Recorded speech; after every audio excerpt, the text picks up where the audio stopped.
And traffic ఎక్కువ ఉన్నప్పుడు ఖచ్చితంగా మనం లైన్స్ మారడానికి అవకాశం ఉండదు, ఎందుకంటే పక్క నుంచి వచ్చేవాళ్ళు మనం రానియరు. సో నిదానంగా మీరు ఉన్న లైన్లోనే left side, right side and front side చూసుకుంటూ స్లోగా ముందుకు వెళ్తూ ఉండాలి. మీరు ఒకవేళ లైన్స్ మారాలంటే ఆటోమేటిక్గా మీకు ఇప్పుడు చూడండి, రైట్ సైడ్ చూడండి, నాకు అవకాశం ఉంది. ఆ కార్ అనేది ఒకటి ఇన్నోవా చాలా దూరంలో ఉంది, నీకు కావాలంటే ఇప్పుడు వెళ్ళొచ్చు. కాకపోతే ఇప్పుడు నాకు ముందు ఒక కారు ఉంది, ఆ కారు ముందుకు వెళ్ళిన తర్వాతకే నేను అటు వెళ్ళలేస్తాను. ఒకవేళ లైన్స్ మారాల్సి వస్తే మనం ఈ విధంగా మిర్రర్ చూసుకుంటూ కొంచెం మన పక్కన ఉన్న కారు దూరంగా ఉన్నప్పుడు మాత్రం మీరైతే ఈజీగా మారవచ్చు లైను. చూడండి, ఇప్పుడు నేను సెకండ్ లైన్ నుంచి ఫస్ట్ లైన్కి వచ్చేస్తున్నాను. సో ఈ విధంగా స్లోగా మీరు కట్ చేసుకొని ఇలా రావచ్చు. ఒకవేళ మీరు డివైడర్ సైడ్ డ్రైవ్ చేస్తున్నప్పుడు కొంతమందికి ఈ కారు వెళ్ళి డివైడర్కి తగులుతుందేమో అనే కంగారు వస్తుంది. సో ఖచ్చితంగా అది తగులుతుందా తగలదా అనేది తెలియాలంటే మీరు ఒక్కసారి ఈ టెక్నిక్ ద్వారా తెలుసుకోండి. ఇప్పుడు సపోజ్ మనకు ముందు ఒక కారు ఉంది చూసారా, i20. సో i20 కారుకు మీరు స్ట్రైట్గా సమానంగా, అంటే మీ కారు కూడా మీ స్టీరింగ్ కూడా అక్కడ i20H అని ఉందా ఆ లోగోకి మీ స్టీరింగ్ అనేది ఇట్లా సమానంగా చూసుకోండి. సో అంటే మనం ఆ కారుకి సమానంగా డ్రైవ్ చేస్తున్నాం కాబట్టి వాళ్ళు చూడండి వైట్ లైన్కి లోపటే ఉన్నారు.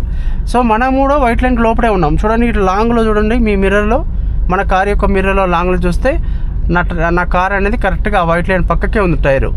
సో బ్యాక్ సైడ్ చూసుకుంటే కూడా మీకు ఖచ్చితంగా ఫ్రంట్ సైడ్ ఎంత ఉంది, రైట్ సైడ్ అనేది అర్థమవుతుంది. అంటే మనకు బ్యాక్ సైడ్ ఎంత గ్యాప్ ఉందో ఫ్రంట్ కూడా అంత గ్యాప్ ఉందని అర్థం. ఈ టెక్నిక్ ద్వారా మీరు కొంచెం క్లోజ్గా పెట్టుకొని డ్రైవ్ చేస్తానికి కూడా మంచి అవకాశం ఉంటుంది. ఒకవేళ మీకు స్టార్టింగ్లో ఇంత దగ్గర పెట్టకుండా కొంచెం అట్లీస్ట్ కొంచెం దూరం ఉండండి, అంటే ఒక 1.5-2 feet దూరం ఉండండి. అని చూడండి, ఇక్కడ లెఫ్ట్ సైడ్ చూడండి, ఒక కారు వాడు దూడుతున్నాడు. సో ఖచ్చితంగా దూరుతారు, వాళ్ళని మనం ఆపలేం, ఎందుకంటే మనం ముందున్నాడు కాబట్టి స్లోగా నన్ను బ్లాక్ చేసి మన ముందుకు వస్తున్నాడు. సో ఇది ట్రాఫిక్ జామ్ అయినప్పుడు ఖచ్చితంగా ప్రతి ఒక్కరికి తొందరే ఉంటుంది, ఆఫీసులకు వెళ్ళే టైమింగ్ కాబట్టి. లేట్ అవుతుందేమో కంగారులో, అసలు డ్రైవింగ్లో చాలా తొందర ఉంటుంది అన్నట్టు. సో ఎంత తొందర ఉన్నా సరే మీరైతే ఒక 2 నిమిషాలు 5 నిమిషాలు లేట్ అయినా మనకు ఏం పర్వాలేదు. సో మీరు డ్రైవింగ్ నేర్చుకోవడం ఎంత ముఖ్యమో మీ కారు కూడా సేఫ్గా ఎలాంటి స్క్రాచ్ పడకుండా డ్యామేజ్ లేకుండా డ్రైవింగ్ నేర్చుకోవడం కూడా అంత ఇంపార్టెంట్. సో ఖచ్చితంగా మీరు తొందరపడద్దు, మన ముందు దూరేవాడిని గమనించుకుంటూ ఒకవేళ మీకు దగ్గరికి అనిపిస్తుంది, డౌట్ వచ్చింది అనుకుంటే ఆపుకోండి అన్నట్టు.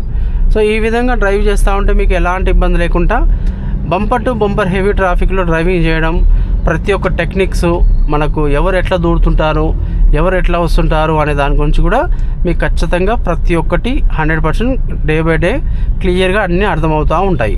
ప్రతి ఒక్కరూ భయపడొద్దు, ట్రాఫిక్ చూసి ఖచ్చితంగా మీకు ఈ జడ్జిమెంట్స్, ఈ టెక్నిక్స్ అర్థమైందంటే మీకు ఎలాంటి ఇబ్బంది లేకుండా డ్రైవింగ్ చేస్తానికి మంచి అవకాశం ఉంటుంది. సో చాలామంది బంపర్ టు బంపర్ ట్రాఫిక్ చూసి భయపడుతుంటారు. నన్ను అడిగితే అసలు బంపర్ టు బంపర్ ట్రాఫిక్లో డ్రైవింగ్ చేయడమే చాలా ఈజీ, ఎందుకంటే మీకు అక్కడ పెద్దగా మూమెంట్ ఏముండదు, స్లోగా ఉంటారు కాబట్టి ఫస్ట్ గేర్లోనే మెల్లగా మూవ్ చేస్తూ మళ్ళీ ఆపుతూ ఉండాలి. సో ఇక్కడ బంపర్ టు బంపర్ ట్రాఫిక్లో డ్రైవింగ్ చేస్తున్నప్పుడు కూడా మీ clutch biting point moment, clutch moment అనేది బాగా అలవాటు అవుతుంది. మీరు ఇట్లా 2-3 సార్లు డ్రైవ్ చేస్తే మీకు అసలు ఒక్కసారి కూడా మాన్యువల్ కార్ డ్రైవ్ చేసే వాళ్ళు కార్ అసలు ఆగిపోదు. సో ఈ విధంగా మీరు డ్రైవ్ చేయండి, మీకు ఎలాంటి ఇబ్బంది ఉండదు. అదేవిధంగా మీరు డ్రైవింగ్ చేస్తున్నప్పుడు ఎల్లప్పుడూ ముందున్న వెహికల్కి సేఫ్టీ డిస్టెన్స్ అనేది ఖచ్చితంగా మెయింటైన్ చేయాలి. అండ్ ఖచ్చితంగా మీరు టర్నింగ్స్ తిరుగుతున్నప్పుడు మాత్రం ఇండికేటర్స్ ఇవ్వడం, అండ్ మీరు సైడు తిరిగేటప్పుడు రైట్ టర్న్ కానీ లెఫ్ట్ టర్న్ కానీ తిరిగే ముందు ఈ ప్రాపర్గా సైడ్ మిర్రర్ చూసుకుంటూ, మీరు ఒక ఫ్రంట్ సైడ్ కాకుండా ఇక్కడ రైట్ సైడ్ మిర్రర్ అండ్ ఇక్కడ లెఫ్ట్ సైడ్ కార్నరు, ఇక్కడ లెఫ్ట్ సైడ్ మిర్రరు, ఇవన్నీ గమనిస్తూ డ్రైవింగ్ చేయాలి. సో ఈ విధంగా డ్రైవింగ్ చేయడం వల్ల మీకు రోడ్డు మీద కాన్సన్ట్రేషన్, ఏకాగ్రత బాగా ఉంటుంది. సో ప్రతి ఒక్క వెహికల్ ఎట్లా వస్తుంది, మనకు ఎంత క్లోజ్లో వస్తుంది, మనం ఏ విధంగా ఆపుకోవాలి అనేది మీరు ముందే గమనించాలి.